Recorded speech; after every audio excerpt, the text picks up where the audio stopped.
एक घने हरे भरे जंगल में एक प्यारा सा हिरण रहता था, चिंकू। उसकी आंखें चमकदार थी और उसका शरीर बहुत फुर्तीला था। सुबह होते ही वो खुले मैदान में तेज दौड़ लगाता, हवा से बातें करता और खुद पर बहुत गर्व करता। वो अक्सर ऊंची आवाज में कहता, इस पूरे जंगल में मुझसे तेज कोई नहीं। चिंकू के कई अच्छे दोस्त थे, खरगोश, बंदर और चिड़िया। वे सब मिलकर खेलते, पेड़ों के बीच दौड़ते और नदी के किनारे मस्ती करते। एक दिन सबने दौड़ लगाने का फैसला किया।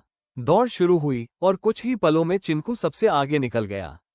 वो जीत गया और हंसते हुए बोला, देखा, मैंने कहा था ना, मैं सबसे तेज हूँ। खरगोश ने धीरे से कहा, दोस्त, तेज होना अच्छी बात है, लेकिन घमंड करना ठीक नहीं। पर चिंकू ने उसकी बात को हल्के में ले लिया। जंगल में एक समझदार बूढ़ा हाथी रहता था। वो चिंकू के पास आया और बोला, बेटा, अपनी ताकत पर घमंड मत करो। समय कभी भी बदल सकता है।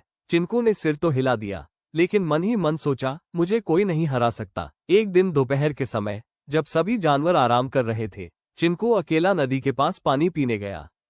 चारों तरफ शांति थी, लेकिन अचानक झाड़ियों में हल्की सरसराहट हुई। एक भूखा शेर धीरे धीरे उसकी ओर बढ़ रहा था। जैसे ही चिंकू की नजर शेर पर पड़ी, उसका दिल जोर से धड़कने लगा।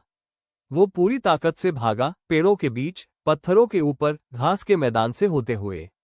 शेर भी उसके पीछे तेजी से दौड़ रहा था। चिंकू बहुत तेज था, लेकिन अचानक उसका पैर एक गहरे गड्ढे में फंस गया और वो गिर पड़ा। वो उठने की कोशिश करने लगा, लेकिन उसका पैर दर्द कर रहा था। वो बहुत डर गया, उसकी आंखों में आंसू आ गए। उसने सोचा, काश मैंने अपने दोस्तों की बात मानी होती। काश मैं इतना घमंडी नहीं होता। उधर शेर धीरे धीरे उसकी ओर बढ़ रहा था। तभी अचानक दूर से आवाज आई, चिंकू। खरगोश, बंदर और चिड़िया तेजी से वहां पहुंचे। उन्होंने बिना समय गंवाए शोर मचाना शुरू कर दिया। चिड़िया शेर के ऊपर मंडराने लगी, बंदर पेड़ से फल तोड़कर शेर पर फेंकने लगा और खरगोश जोर जोर से चिल्लाने लगा। उनकी आवाज सुनकर जंगल के बाकी जानवर भी वहां आ गए। सभी जानवर मिलकर इतना शोर मचाने लगे कि शेर डर गया और वहां से भाग गया। चिंकू की जान बच गई। चिंकू की आंखों में आंसू आ गए।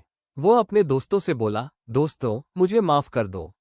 मैंने घमंड किया और आपकी बात नहीं मानी। खरगोश मुस्कुराया और बोला, दोस्ती में माफी नहीं होती, बस साथ होता है। उस दिन के बाद चिंकू पूरी तरह बदल गया। अब वो कभी घमंड नहीं करता था, सबके साथ मिलकर रहता था और दूसरों की मदद करता था। अब वो अक्सर कहता, असली ताकत अकेले में नहीं, बल्कि साथ मिलकर रहने में है।